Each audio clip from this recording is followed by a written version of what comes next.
Audio check 1, 2, 3, 4, 5, 6, 7, 8. This is a test from the mic. Audio check 1, 2, 3, 4, 5, 6. Thank you.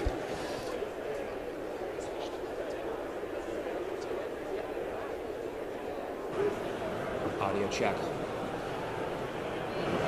Yeah, see.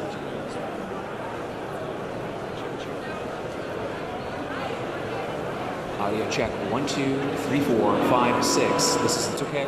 Audio check 1, 2, 3, 4, 5, 6, 7, 8. This is a test from the table.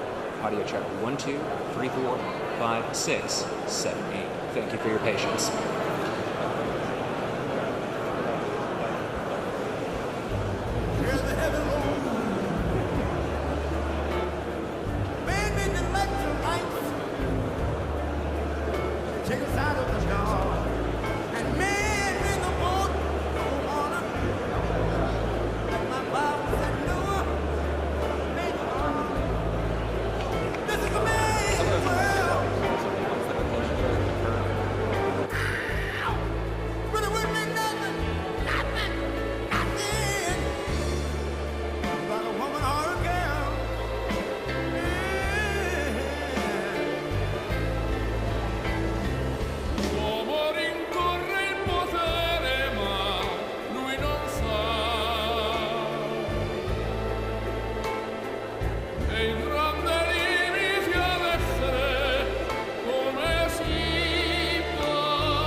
Let's push this chair in if you don't mind. Officer?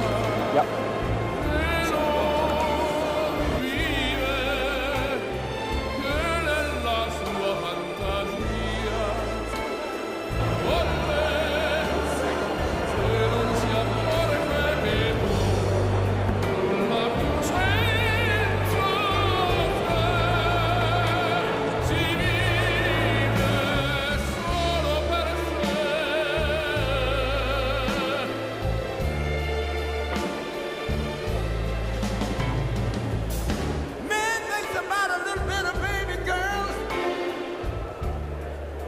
A baby boy.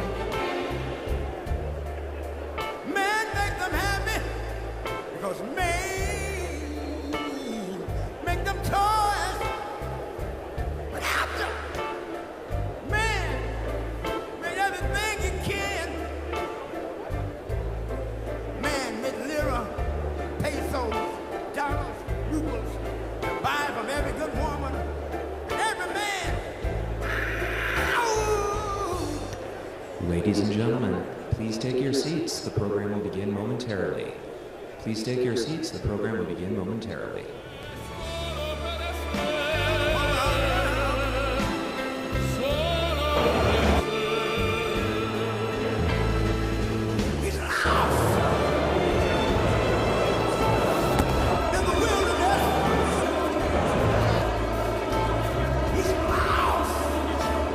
All good? All good.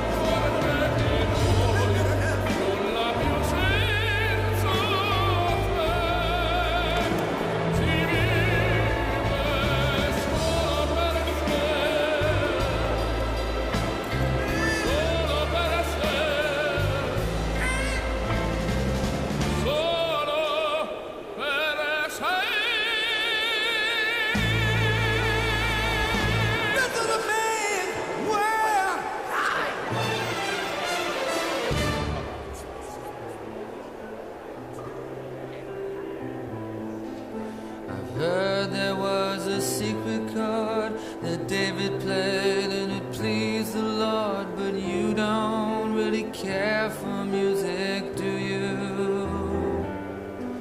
It goes like this: the fourth, the fifth, the minor fall, the major lift, the baffled king composing hallelujah, hallelujah.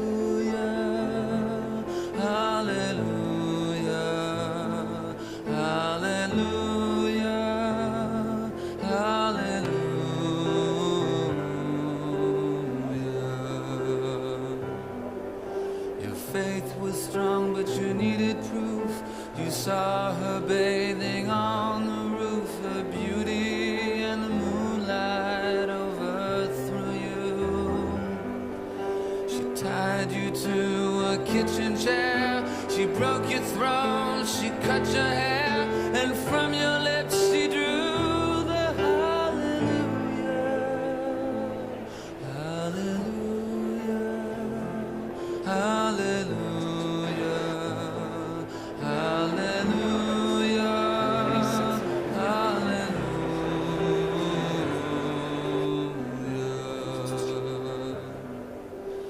Maybe I have been here before. I know this room, I've walked this floor. I used to live alone before I knew you. I've seen your flag on the marble arch. Love is not a victory march. It's a cone and it's a broken hallelujah, hallelujah, hallelujah, hallelujah, hallelujah.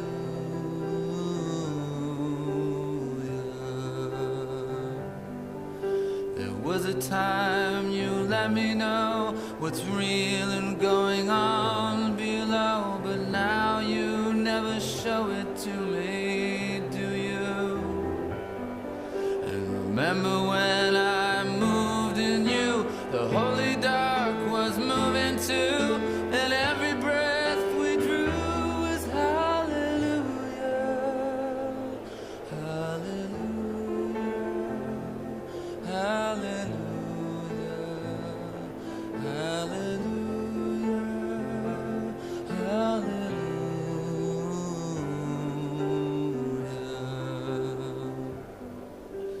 Maybe there's a God above, and all I ever learned from love was how to shoot at someone who outdrew you. And it's not a cry you can hear at night. It's not somebody who's seen the light. It's a cold and it's a broken hallelujah, hallelujah, hallelujah, hallelujah, hallelujah,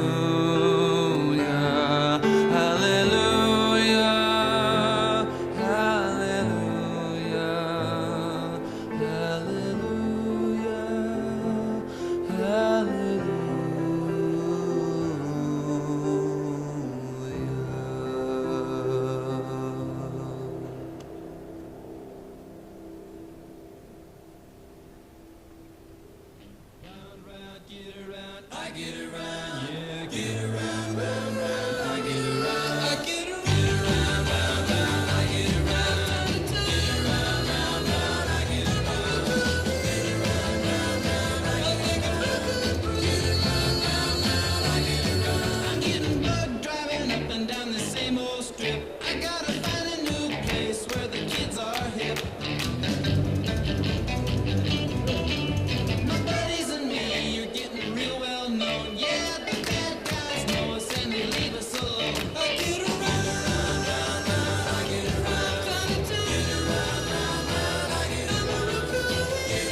best.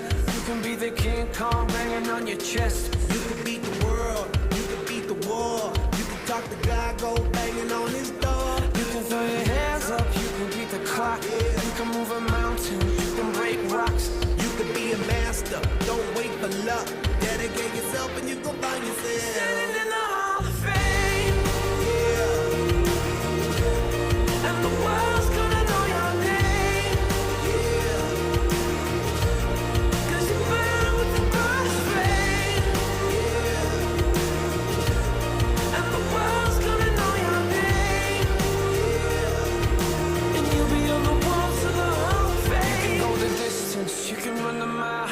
You can walk straight through hell with a smile. you could be the hero, you could get the gold. Breaking all the records they thought never could be broke. Yeah, do it for your people, do it for your pride. Are you ever gonna know if you never even try? Do it for your country, do it for your name. 'Cause there's gonna be a day when you're Standing in the Hall of Fame, and the world's gonna know your name. 'Cause you burn with the brightest flame, and the world's gonna know your name. And you'll be on the walls of the Hall of Fame. Be a champion, be a champion, be a champion, be a champion. On the walls of the Hall of Fame. Be students, be teachers, be politicians, be preachers. Be believers, be leaders, be astronauts, be champions, be truth seekers. Be students, be teachers, be politicians, be preachers, Be believers, be leaders, be astronauts, be champions. Standing in the Hall of Fame, and the world's gonna know your name.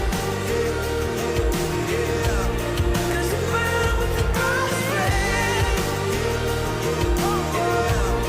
and the world's gonna know your name.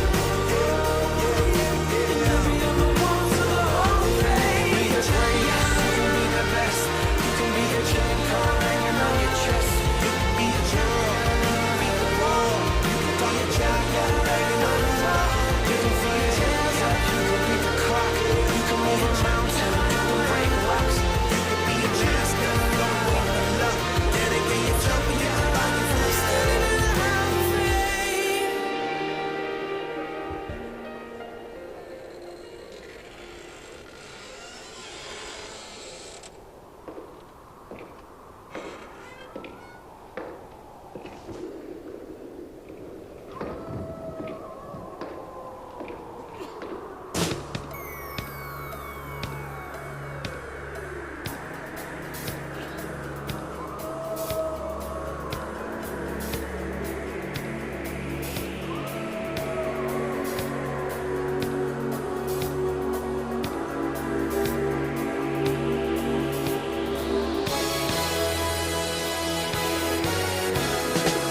soul for getting down must stand and face the hounds of hell and rot inside a corpse's shell.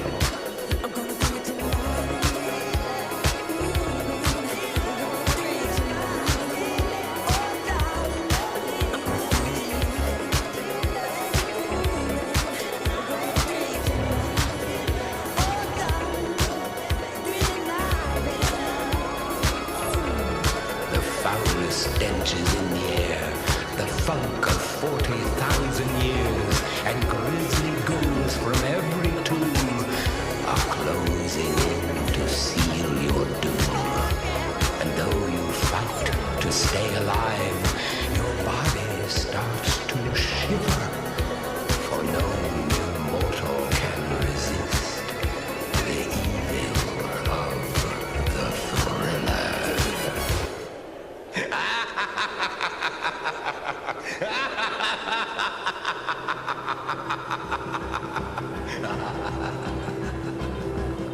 Come on over, baby, whole lot of shaking going on.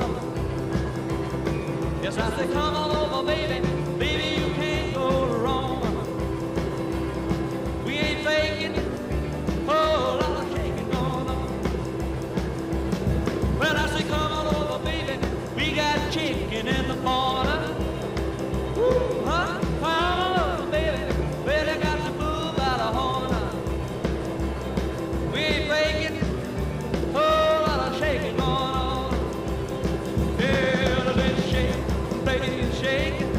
I said shake, baby, shake. I said shake it, baby, shake it. Let's shake, baby, shake. Come on over, whole lot of shaking going on. Oh, let's go.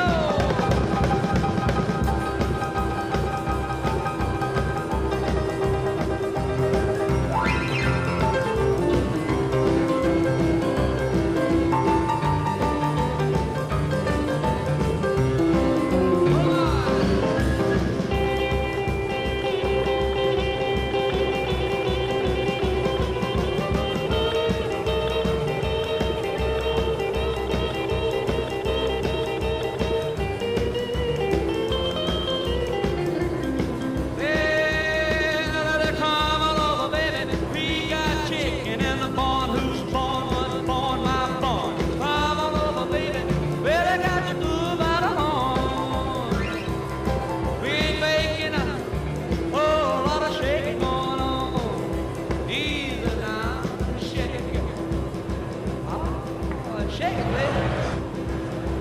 Yeah. You can shake it one time with me. You know how to come over, baby. Oh, Lord, shake it going. Now let's get real low one time now. Shake it, baby, shake it.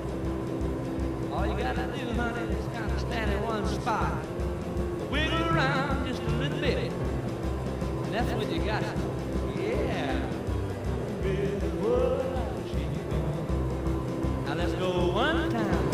Shake it, baby, shake it. Shake it, baby, shake it. Ooh, shake it, baby. Come on, baby, shake it, baby, shake it. Come on up. Oh, lot of shaking going on.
A great hymn of adoration. It's a Swedish hymn written in 1886. How Great Thou Art. Here in Melbourne, we have two crusade choirs. The ones you see on the platform this afternoon and down here have the red identification badge on, and we have a green choir which will be here tomorrow. We had over 1,400 of them registered. And we know that you'll enjoy their ministry and song, and just now we're going to ask them to come. Mr. Shea to come and the choir to join him in singing, How Great Thou Art.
Ladies and gentlemen, the 45th and 47th President of the United States, Donald J. Trump. And I'm proud to be an American, where at least I know I'm free.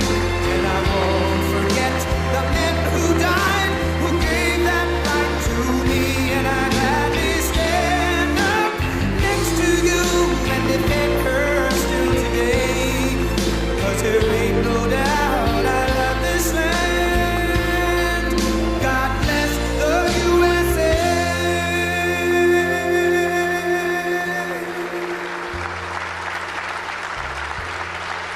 Thank you very much, everybody. What a great song that is, but we'll cut it a little short because we have some business to discuss. What a group of smart ones we have in front of me today. That's about as good as it comes. Up here, the brain power, the greatest power of them all, the brain power. Well, I'm thrilled to be here with so many tech leaders and luminaries as we take historic action to reassert the future which belongs to America, always has belonged to America. We just lost sight of it on occasion. And I just want to start by stating that we've just concluded our big trade deal with Japan and numerous other countries in addition, as you know. But on the Japan deal, because it was literally just signed, was just signed, it gives us a sort of signing bonus. So I'll bring it into sports talk, a signing bonus. Like you have signing bonuses too, I understand. Getting a lot of money, 100 million, that's not bad. But that's not as good as the signing bonus we got. We got a $550 billion signing bonus for the country. And we had the tariff at 25%. As you know, we had a tariff at 25%. And these are great people that we negotiated with, but we agreed to reduce it to 15 based on the fact that Japan has agreed for the first time ever to open up its country to trade so that all of our American businesses and business geniuses, including many in this room, can go out and do business openly and freely in Japan, a very rich and prosperous and profitable and wonderful country, frankly. And we will pay a zero tariff as we do business in Japan. So we're paying zero, they're paying 15. We're getting $550 billion. And to be exact, it's 90% of that, but we control the whole lot of it. And it's really been great. And they're very happy, and their stock market went up, and our stock market went up, and that's supposed to be the way it is. Ours went way up, and theirs went up. And we've made numerous other deals like that.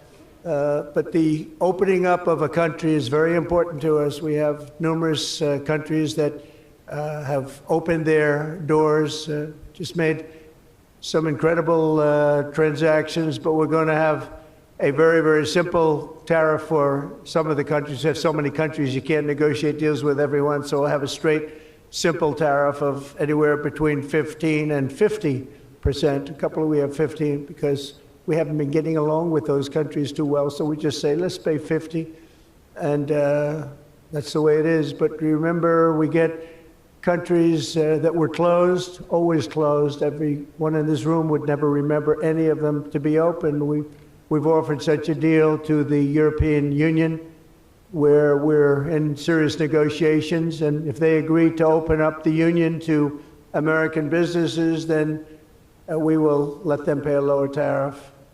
So the tariff is very important, but the opening of a country, I think, can be more important if our businesses do the job that they're supposed to be doing. Such openings are worthy of many points in tariffs, and they're a good thing, not only for, as an example, Japan or Europe, but certainly a great thing for America because it allows our businesses to go out and fairly compete and do really well if they compete properly, like the people that I know.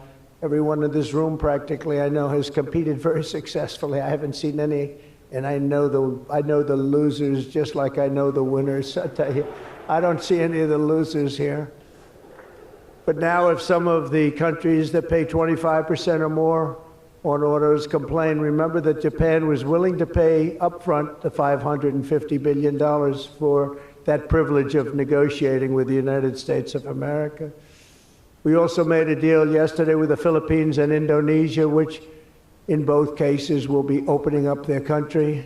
And we're in the process of completing our deal with China.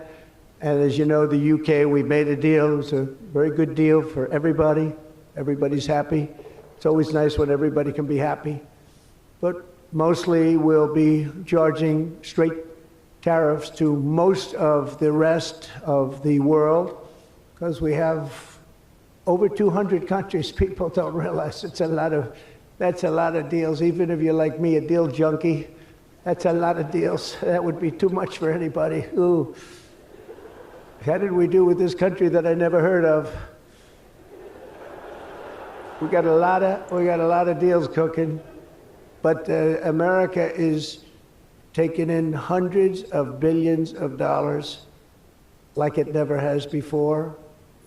Investments into our country at the highest point ever in history, and we've just really been opened up for business for 3 of the 6 months. The first couple of months, we got ourselves all set, done a great job with our military. As you know, you saw that 2 weeks ago when you saw the way those incredible B-2s flew into Iran and took out an entire nuclear potential deadly force. But I want to thank some of the incredible people that I see before me, including White House AI czar David Sachs. He's been great for organizing this very important summit, and especially for putting it in D.C. where it's a little bit easier. I don't know if it's easy for you, but it's a hell of a lot easier for me. Along with his colleagues at the All In podcast, which is very good. I did that podcast a year and a half ago, and I said, this is something, it was pretty new, pretty raw. Everybody I knew saw that podcast. I said, well, he's got something pretty good. Who is that guy? He's a smart guy, by the way. I think if I ever get in, which at the time people were saying I had a shot, not as good a shot. As it turned out, we won in numbers that nobody believes. We won every swing state. We won by millions and millions of votes, winning the popular vote. We won with the districts, as they would call them, 2,750 to 505. And that's why the map is almost completely red, except for a couple of little blue areas on each side of it. But it was a great experience, frankly, for me, and hopefully it's a great experience and been a great experience for our country, because they're saying we had the greatest 6 months that a president has ever had, the opening 6 months. And I'm not even sure, maybe 6 months, I'm not sure it's the opening, but let's call it the opening 6 months. It sounds a little bit nicer. I want to also say hello and thank to Chamath and his wonderful wife, Nat. Thank you very much for being here. Thank you very much. It was great seeing you again. Great couple. David Friedberg and even, as we know, Jason Calacanis. I say even. Thank you, Jason. Thank you, Jason. I appreciate that. Yeah, he's a good person. Thanks as well to the Hill and Valley Forum and our future Undersecretary of State, Jacob Hellberg. Good work. Good. Stand up, Jason. Good. I met him a year and a half ago, and I was very impressed. I said, let's bring him in. We bring in a lot of smart people. And David's been unbelievable as the job he's doing. Along with Secretaries Doug Burgum, who's been incredible. Doug? Thank you. Thank you, Doug. Great job. He's producing low-cost energy. We're down to $64. I want to get it down a little bit further if we can. I don't know if the oil companies love that or not, but we want to have very inexpensive electricity so that you can power up the plants, because you need more electricity than any human beings ever in the history of the world. When I heard what you really need, I said, you got to be kidding. Double what we produce right now for everything, right? I don't know, Jensen, you're going to have to explain that to me someday, why they need so damn much. Could you do with a little bbit less? My father always used to say, turn off the lights, son. But you guys are turning up the lights. I want to thank Howard Lutnick for doing a terrific job. He was involved in the big deal that we just completed with Japan. Howard, wherever you are, Howard. Where is Howard? Hi, Howard. Great job you did. Appreciate it. Really, that was an interesting negotiation, wasn't it? These are tough people. These are good negotiators, I will tell you, Japan. But they love their country, and they do what's right for their country. I want to thank Chris Wright, if Chris is around. Chris is here, because he's helping with the tremendous energy success that we're having. We're having tremendous energy success. We're the biggest. We have more energy than anybody else in the world. Nobody knew that until I came along, but we have more energy than anybody else in the world. We're making incredible deals on energy, including deals in Alaska. Well, we that's the mother lode, that's the big one, and we're making deals with various Asian countries that need it, and it's actually hard to believe, you don't think of it, but Asia is very close to Alaska, relatively speaking. It's not the closest, but it is pretty much the closest when it comes to oil and gas and energy, and we're making some incredible deals, and I want to thank Chris. Chris is fantastic, works in partnership really with this gentleman who's the head of all of, you've got the land and he's got the energy, right? But they formed a great partnership, Doug. So that's one of the greatest partnerships I've seen in a long time. They work hand in hand, and they have done a great job. Administrators, Kelly Loeffler, I think, is here. Kelly, thank you very much. Hi, Kelly. Hi, Kelly. And probably the most important man in the room, and I say it in all sincerity, more important than Doug and Chris and all that energy they're producing. He's a man that produces fast permits on the environmental impact statements. He gets them done. I said, Lee, you have 1 week for nuclear, and you have a couple of days for oil and gas, okay, for the approvals. And we kid, but you know, he really is. He's knocking them out fast. He's knocked out a lot. A lot of you guys have started your plants already, and you've already had your approvals. So where's Lee Zeldin? Is he here? He is so great. This guy, he is so great. That's why he has a slightly better seat than I gave to Doug, you see? He's doing a fantastic job in a lot of ways, but he's doing a great job, and he's getting fast permits, and safe and good and everything else, but he's moving them along rapidly, already given some. And you know, one of the most exciting things we'll talk about in a second is the fact that you're going to build your own electric producing plants when you build whatever you're building. And it could be, it's different things, including automobile factories, which are going up all over the place. You'll see them starting soon. They're moving into our country because of the tariffs, because they don't want to pay the tariffs. They're moving into our country at a record speed. But the ability to build your own electric plant, not having to rely on a 100-year-plus old grid. And then if you have electric capacity extra, you're going to sell it into the grid, make some money, but you'll sell it right back into the grid. Director of the Office of Science and Technology Policy, Michael Kratsios. Michael, thank you very much. Thank you, Michael. As well, it's supposed to be taking a vote right now, a big vote. Senator Ted Cruz. Is Senator Cruz here? Oh, look at my senator. Why aren't you voting? I think we lost David McCormick, who's voting. So why is David here? Because you're supposed to be voting, Ted. I don't know.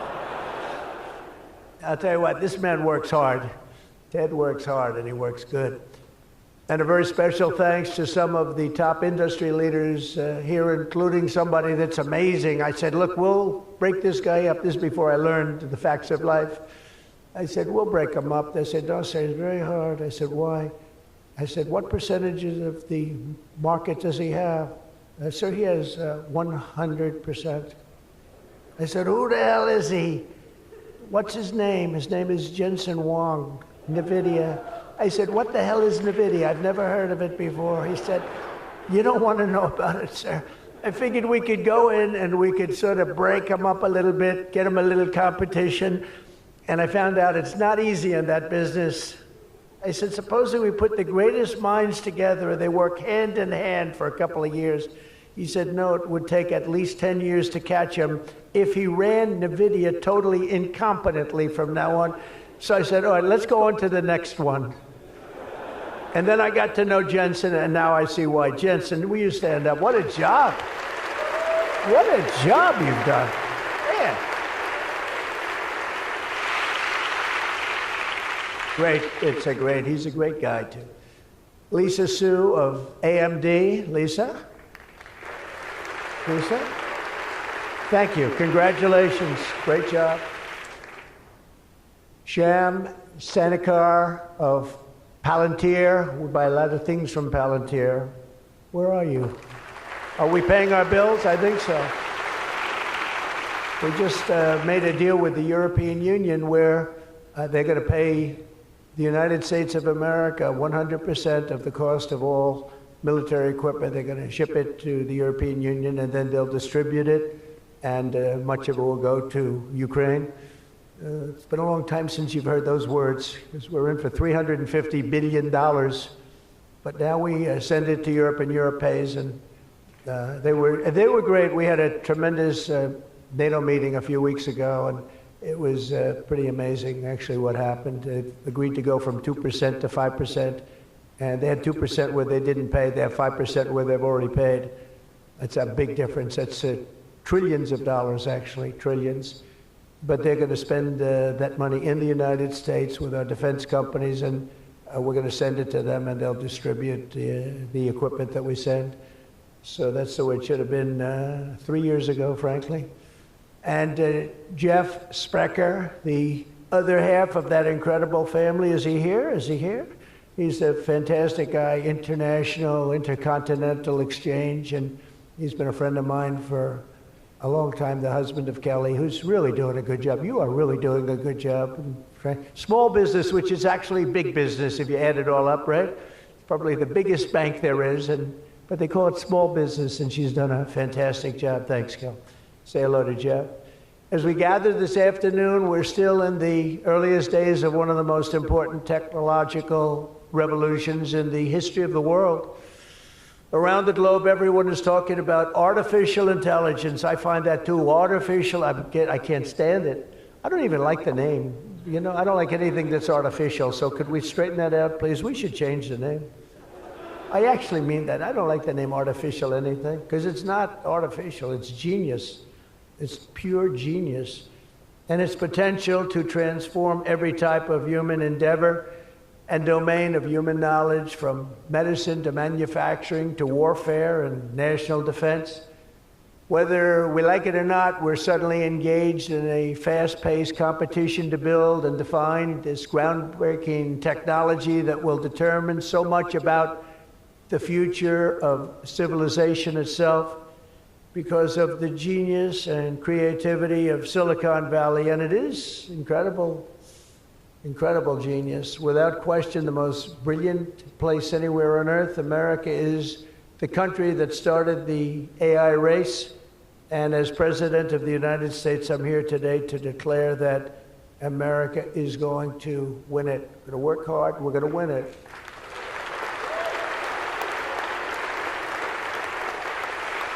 Because we will not allow any foreign nation to beat us. Our children will not live on a planet controlled by the algorithms, the adversaries advancing values and interests contrary to our own. We don't want to have contrary interests. We want to get along, and we'll get along with other countries. We're having a great relationship, as I told you, with those countries that we mentioned, with Japan and Indonesia and so many others. The European Union, we're getting along very well with China. A lot of respect for President Xi. We have a great relationship, and we'll see how it all works out. But we're getting along with countries it's really been pretty amazing, I will say that, and it's a good thing. It's a good thing, not a bad thing. So from this day forward, it'll be a policy of the United States to do whatever it takes to lead the world in artificial intelligence, such an important thing happening. This is really something that nobody expected. It just popped out of the air, and here we are. But we will defend our nation, our values, our future, and our freedom, and it will be really great But what we really need to be successful is a very simple phrase called common sense, and that begins with a common sense application of artificial and intellectual property rules. It's so important. You can't be expected to have a successful AI program when every single article, book, or anything else that you've read or studied, you're supposed to pay for. Gee, I read a book, I'm supposed to pay somebody. And you know, we appreciate that, but you just can't do it because it's not doable. And if you're going to try and do that, you're not going to have a successful program. I think most of the people in the room know what I mean. When a person reads a book or an article, you've gained great knowledge. That does not mean that you're violating copyright laws or have to make deals with every content provider. And that's a big thing that you're working on right now, I know, but you just can't do it. China's not doing it, and if you're going to be beating China, and right now we're leading China very substantially in AI, very, very substantially, and nobody's seen the amount of work that's going to be bursting upon the scene, but you have to be able to play by the same set of rules. So when you have something, when you read something, and when it goes into this vast intelligence machine, we'll call it, you cannot expect to every single time say, oh, let's pay this one that much, let's pay this one. It just doesn't work that way. Of course, you can't copy or plagiarize an article, but if you read an article and learn from it, we have to allow AI to use that pool of knowledge without going through the complexity of contract negotiations, of which there would be thousands for every time we use AI. We also have to have a single federal standard, not 50 different states regulating this industry of the future. And some people would say, gee, that's an unpopular thing to say. I was told before I got up here, this is an unpopular thing because some people, they don't want that. But I want you to be successful.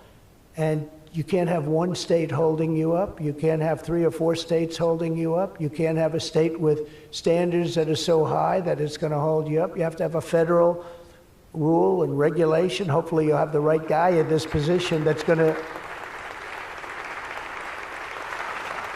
to supplant the states. If you are operating under 50 different sets of state laws, the most restrictive state of all will be the one that rules. So you could have a state run by a crazy governor, a governor that hates you, a governor that's not smart, or maybe a governor that's very smart, but decides that he doesn't like the industry and he can put you out of business because you're going to have to go to that lowest common denominator. We need one common sense federal standard that supersedes all states, supersedes everybody, so you don't end up in litigation with 43 states at one time. You got to go litigation free. It's the only way. And we also have to watch Europe, Asia, and all foreign countries so that they don't make rules and regulations that likewise make it impossible for you to do business, and where you'd have to make everything in AI cater to them, because again, you'd have to cater to the toughest country or to the toughest state. You can't do that because it would ruin it. I just terminated all of the, as an example, California car emissions rules, which were a disaster. It cost them just billions of dollars as an industry, but thousands of dollars per car. The emission rule standard, because they were making the production of an automobile almost impossible and at a tremendously higher cost, much more expensive than it should cost, for very little gain, for actually, in my opinion, negative gain. The automobile was worse. Under this administration, our innovation will be unmatched and our capabilities will be unrivaled. And with the help of many of the people in this room, America's ultimate triumph will be absolutely unstoppable. We will be unstoppable as a nation. Again, we're way ahead and we want to stay that way. We can't let individual smaller units stop it, because that's the only thing that can stop it and can really mess it up. As with any such breakthrough, this technology brings the potential for bad as well as for good, for peril as well as for progress. But the daunting power of AI is it's not going to be a reason for retreat from this new frontier. On the contrary, it is the more reason we must ensure It is pioneered first and best. We have to have the best, the first pioneer. We are the best and the first pioneers, and we're going to be really putting a nation that we love, America, we're going to be putting it first. I have an expression, America first, make America great again. A lot of great expressions, but they're all so true. To make America great again, we're going to make this industry absolutely the top, because right now it's a beautiful baby that's born. We have to grow that baby and let that baby thrive. We can't stop it. We can't stop it with politics. We can't stop it with foolish rules and even stupid rules. At the same time, we want to have rules, but they have to be smart. They have to be brilliant. They have to be more brilliant than even the technology itself. Surely there will be challenges on the path ahead, but together we will meet them and transcend them all. We are Americans, and we are Americans first. I have a couple of people I know that don't happen to be from here, but I wish you a lot of luck anyway. I'm looking at 3 people that are not Americans, but they're very good people. Please treat them nicely. But we do not shrink from the future or cower in the face of uncertainty. We dominate the future. We conquer new frontiers, and we control our own fate, and we determine by doing that our own destiny. Winning this competition will be a test of our capacities unlike anything since the dawn of the space age. I believe that. It's hard to believe as the president, the amount of enthusiasm for this one industry. I mean, I can talk about cars where we're doing incredibly well. We have car companies moving in all the time, but I talk about other industries. Everybody's saying this is going to dominate the world. It's going to dominate every industry that ever conceived. I don't know if that's true. I don't know if it's true, but I can tell you that a lot of very brilliant people think it is true. It'll dominate everything. It will challenge us to marshal all of our strength and flex the muscles of American ingenuity and resolve like probably never before.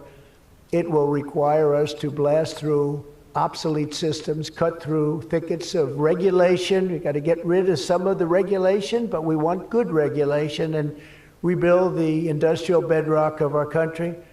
And perhaps most importantly, winning the AI race will demand a new spirit of patriotism and national loyalty in Silicon Valley and long beyond Silicon Valley.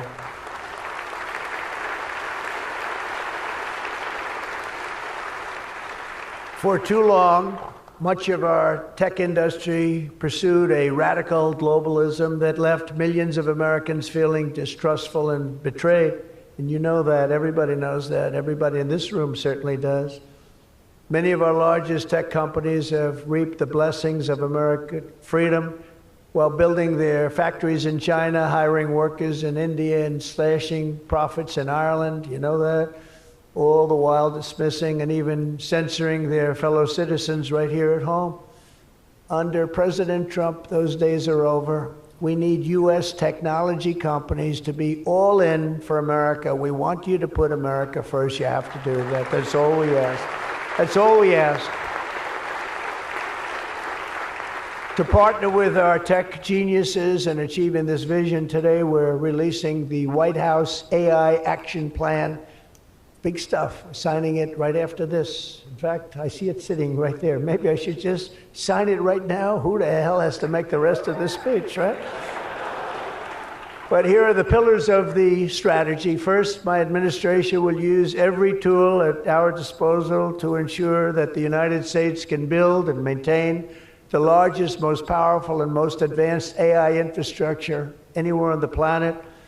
America needs new data centers, new semiconductor and chip manufacturing facilities, new power plants and transmission lines. And under my leadership, we're going to get that job done, and it's going to be done with certainty and with environmental protection and all of the things that we have to do to get it done properly. Virtually all of these large capital investments can be and should be made by the private sector. And they want to do that. They just want to be able to do it.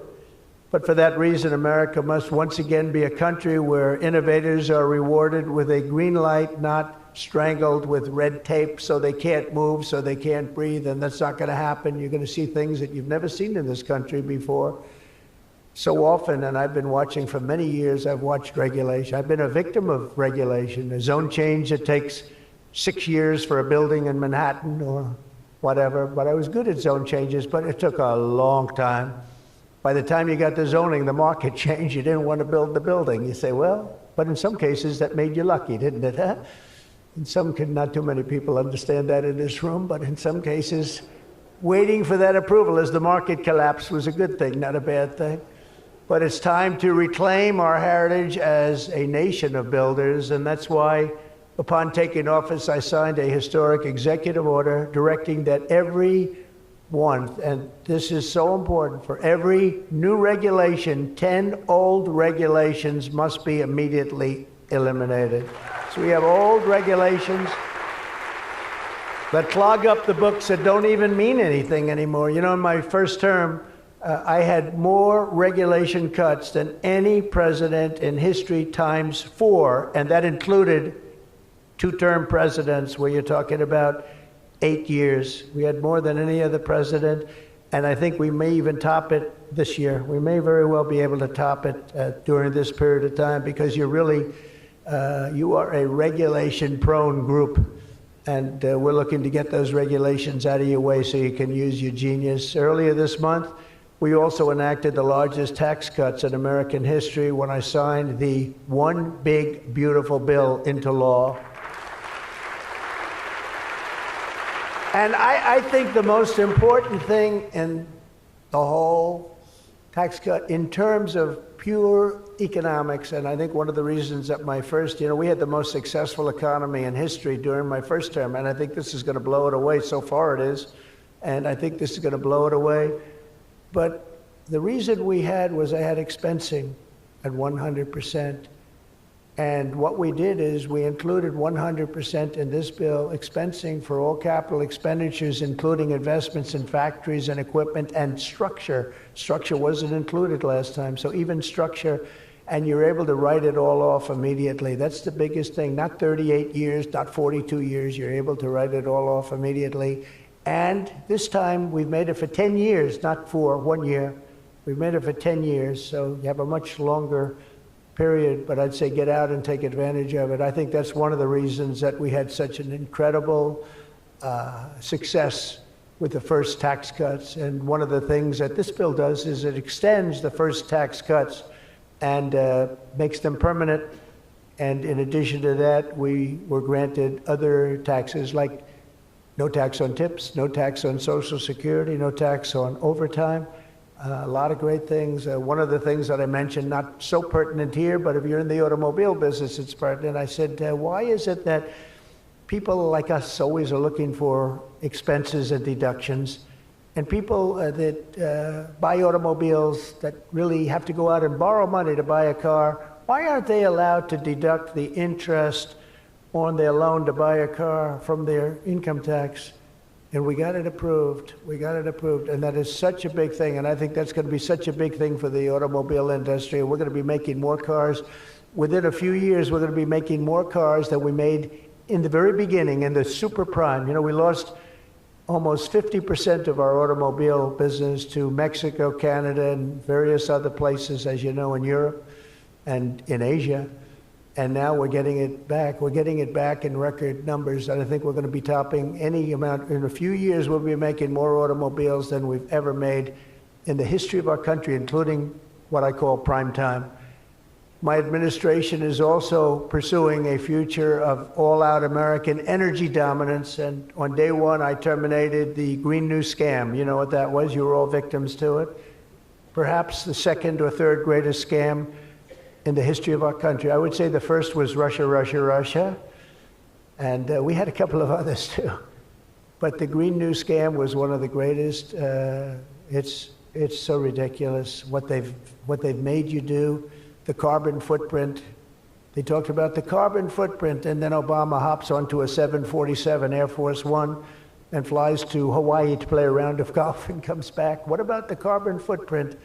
No, we didn't like that. And what Biden has done is absolutely terrible. He made it impossible, almost impossible for people to do business, not even talking about the border. where millions and millions of people flowed into our country, many from prisons, from jails, from gangs, from mental institutions all over the world. No, we're not doing that. We have to get them out. We've got 11,888 murderers, many of them committed more than one murder. Many of them, more than 50%, committed more murders. We're getting them out of our country, or in some cases they're so bad, we're not getting them out. We're having to lock them up because we don't want them ever to come back, no matter how good we're doing. You know, last month, you probably read, we had 0 people enter our country illegally. And over the last number of years, you'd have hundreds of thousands, literally hundreds of thousands of people a week pour into our country, totally unvetted and unchecked. And what the hell were they thinking? What they've done to our country is so sad, and we can never forget it. But we're unleashing all forms of energy, including natural gas, oil, and clean, beautiful coal. I instructed my people, in the form of Chris and Doug in particular, you are not allowed to say the word coal without saying clean, beautiful in front of it. You can only say clean, beautiful coal. It's a little embarrassing because we had somebody making a speech the other day, right? And he mentioned the word coal about 30 times because that was the subject. And he kept going clean, beautiful. I wanted to say, okay, just take it easy. You could just, got a little bit crazy, right, Doug? But it's, you know, China's using it. They're building now 57 big power plants, all fueled by coal, and we have to compete, we have to win, and we're going to have clean, beautiful coal, but we have more coal than any. We have more anything in terms of energy than anybody. Oil and gas, we also have more coal. In May, I also signed an executive order to rapidly begin construction of safe, reliable nuclear reactors. That's a big thing now. And many of you are going to be using nuclear. You know, I had problems with nuclear. I saw some of the things, but what they've done with nuclear is like what you've done with AI and other things. It's incredible, actually. It's long-term, it's inexpensive, it's safe. What they've done is really amazing. So we opened up the industry, very strict rules, but we opened up the industry, and some of you are going to choose nuclear over oil and gas or whatever it might be.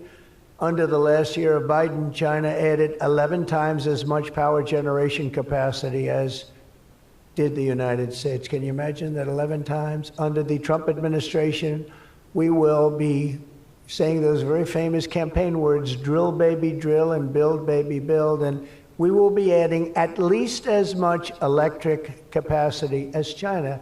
We think we're going to catch them and maybe even have something a little bit extra. They're going very rapidly, but so are we.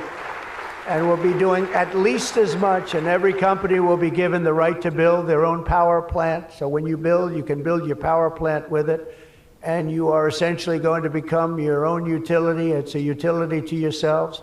And as I said, any excess energy you're going to sell back to the grid and make plenty of money doing it. As a result of these pro-American policies since my election, we're seeing trillions and trillions of dollars in new investments. So at this moment, we have almost $17 trillion coming into this country. There's never been a period of time like that. And that's in a period of a few months.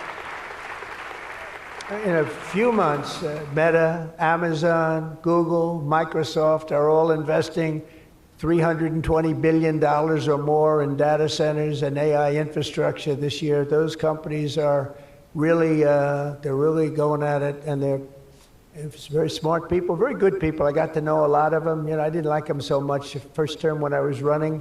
I wouldn't say I was thrilled with them, but I've gotten to know them and like them, and I think they got to like me, but I think they got to like my policies maybe much more than me. NVIDIA has committed $500 billion over the next 4 years. Thank you, Jensen. I'm sure that'll be a good investment. If you're doing it, it's good. Thank you very much. It's a great statement. Last week, I was in Pennsylvania as 20 companies announced $92 billion with David McCormick, senator, great guy from Pennsylvania. $92 billion in energy and data center projects, including what will soon be the largest natural gas power plant anywhere in North America. They're going to town. It's already under construction, the largest in North America by far. For decades, we had leaders who spent their time focused on building up foreign nations, Under the Trump administration, we are going to have leaders who are going to build up our nation.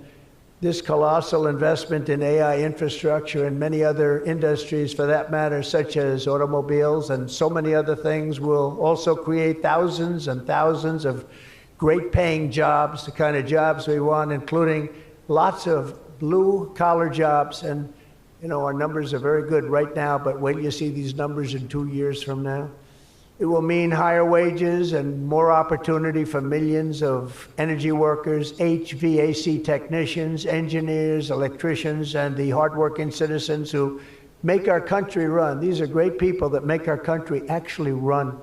To ensure America maintains the world-class infrastructure we need to win today, I will sign a sweeping executive order to fast-track federal permitting, streamline reviews, and do everything possible to expedite construction of all major AI infrastructure projects. And this will be done.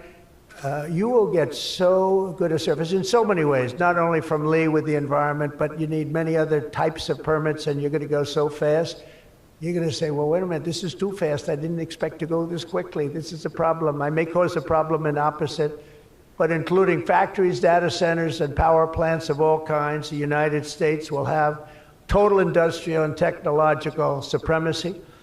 The second pillar of our action plan for AI dominance is to get the entire world running on the backbone of American technology, and I think that's very much happening right now, and I think it's going to happen. The last administration was obsessed with imposing restrictions on AI, including extreme restrictions on its exports. As you know, they made it very difficult to export.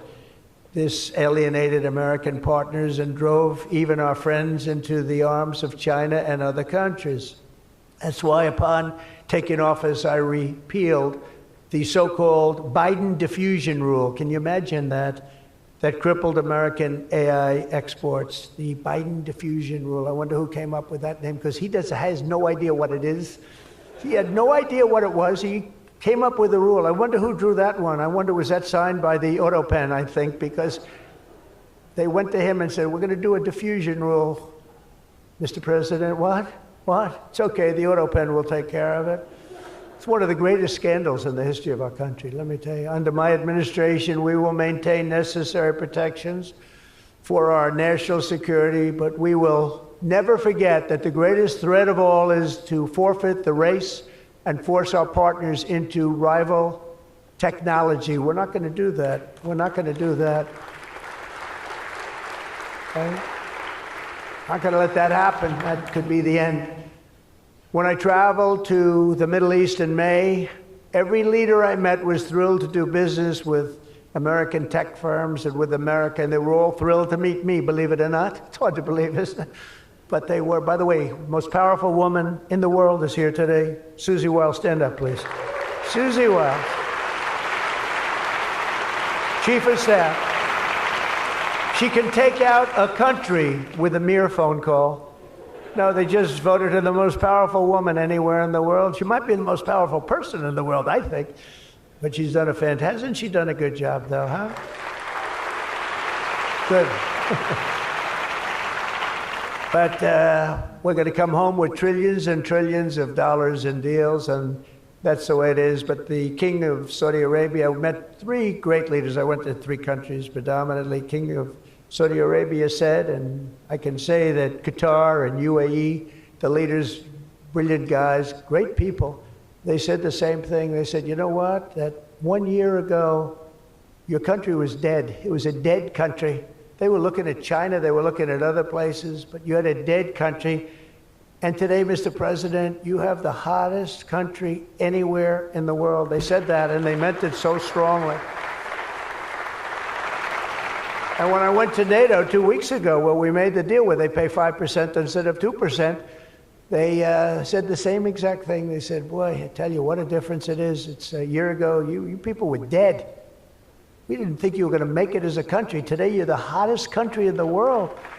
They all said it. All those leaders said it, 30 of them.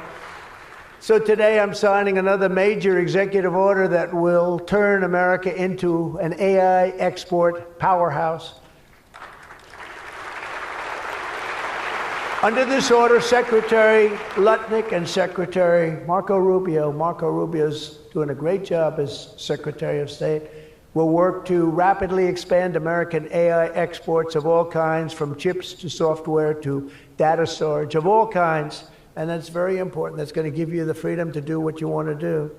And third, once and for all, we are getting rid of woke. Is that okay? Because I know you had to hire all woke people.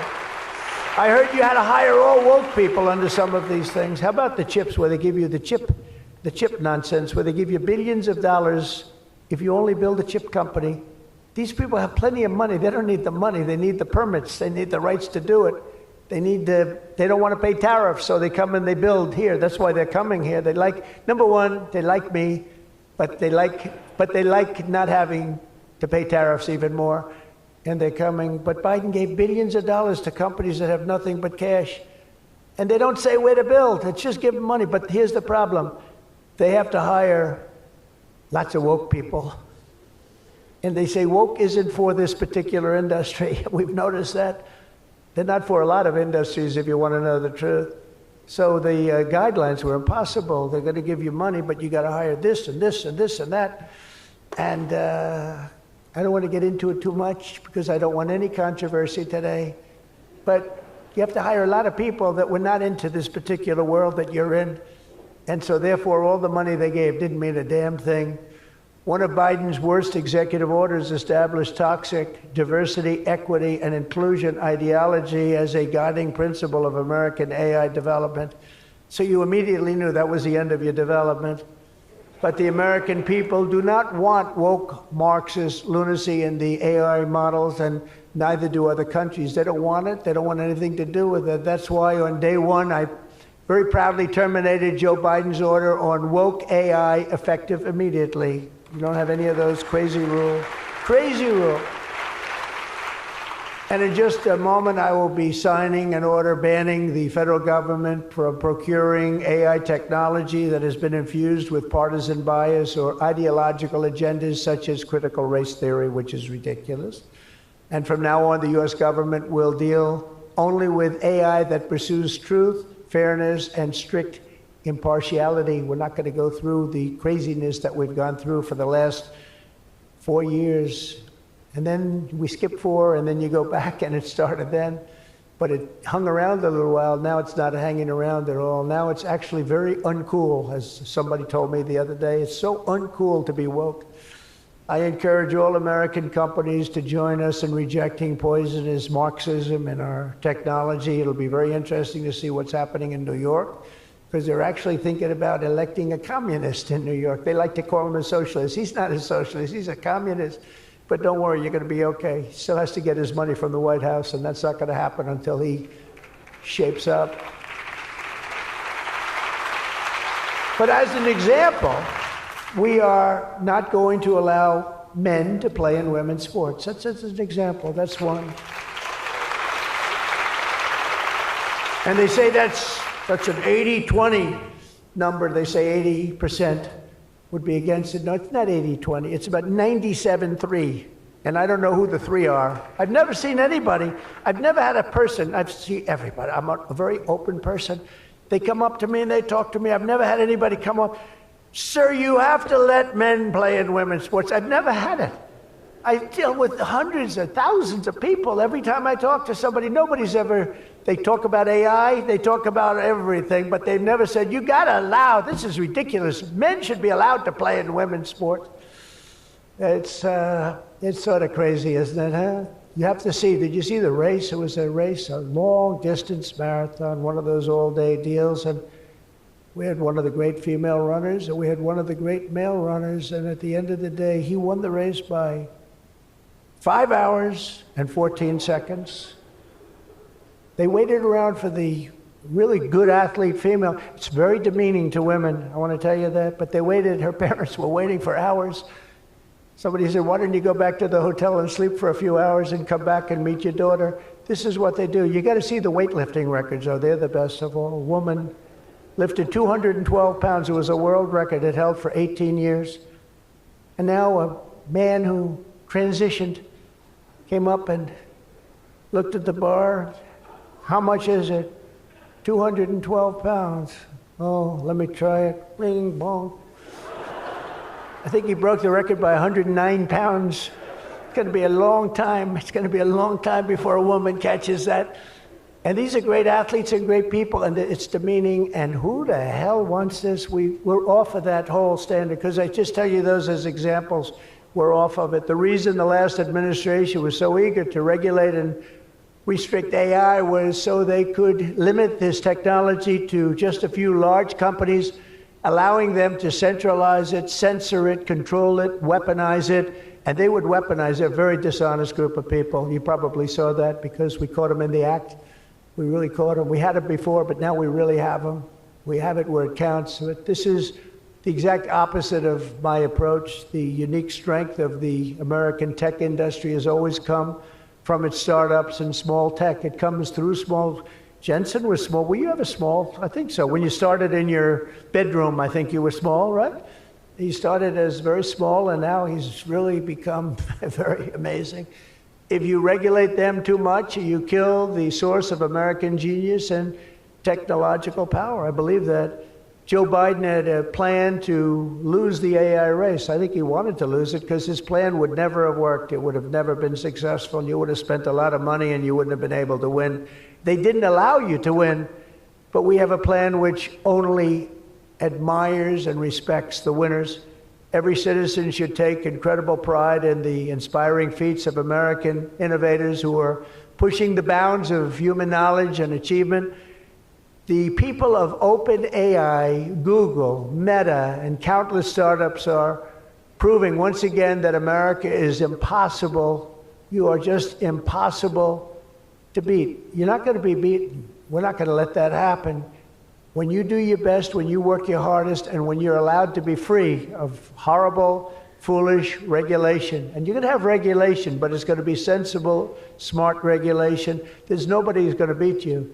As we push even further into this exciting frontier, let us never forget that all of this prosperity and progress has come from the culture of freedom and hard work, merit, ambition, and risk-taking passed down from one generation of Americans to the next. Silicon Valley rose to wealth, fame, and glory by exemplifying these values, and it will win this race not by rejecting them, but by embracing them like they have never been embraced before. We must put America first. This is a nation that invented the light bulb, the telegraph, the television, the telephone, the computer chip, the smartphone, the GPS, the integrated circuit, and even the internet. Basically, we invented everything. What is left? We invented everything. And now it's AI. We invented everything. Does anyone have anything else to say? And now we're going to take it to a new level. But Americans were the first to fly a plane, first to harness the atom, and first to plant our flag on the moon. We mastered the industrial age, we created the digital age, and now we are leading the world into the golden age, indeed, the golden age of America. With your help, that golden age will be built by American workers. It will be powered by American energy. It will be run on American technology, improved by American artificial intelligence, and it will make America richer, stronger, greater, freer, and more powerful than ever before. And I will now do my share by going and signing a name without an auto pen. I will sign it. If we had one, I wouldn't use it anyway, but we will sign it auto pen free, and we will say, Donald J. Trump, God bless America, and God bless you, and good luck, because the race has just begun, and you're going to win it. Thank you very much, everybody.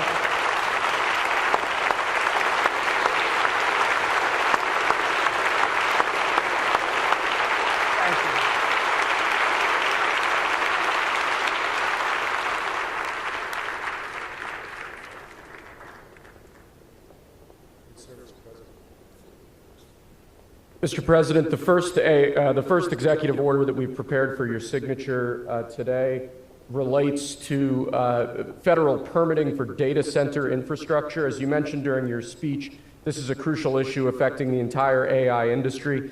What this executive order will do is establish fast-track permitting and ensure that the federal government is working to get data centers approved and through the permitting pipeline as quickly as possible.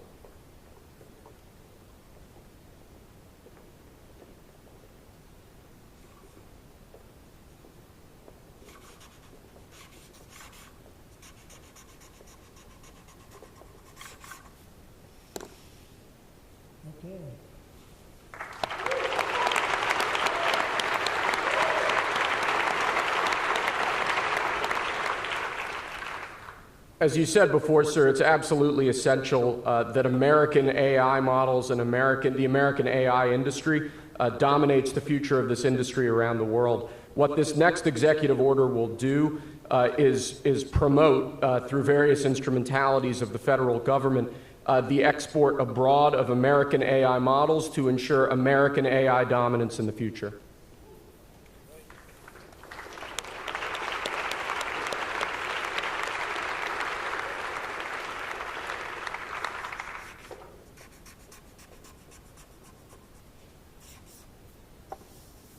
Okay.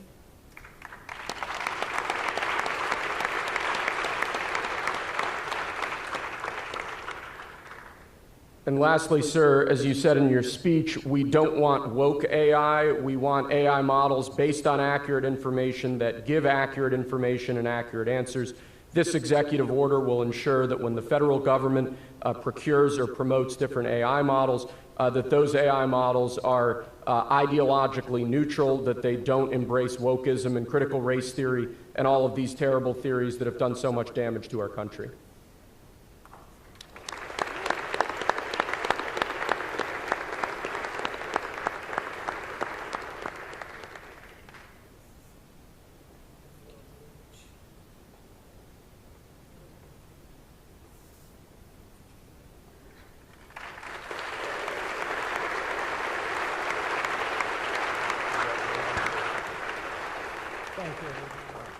Thank you very much, everybody. Good luck. Good luck. Thank you.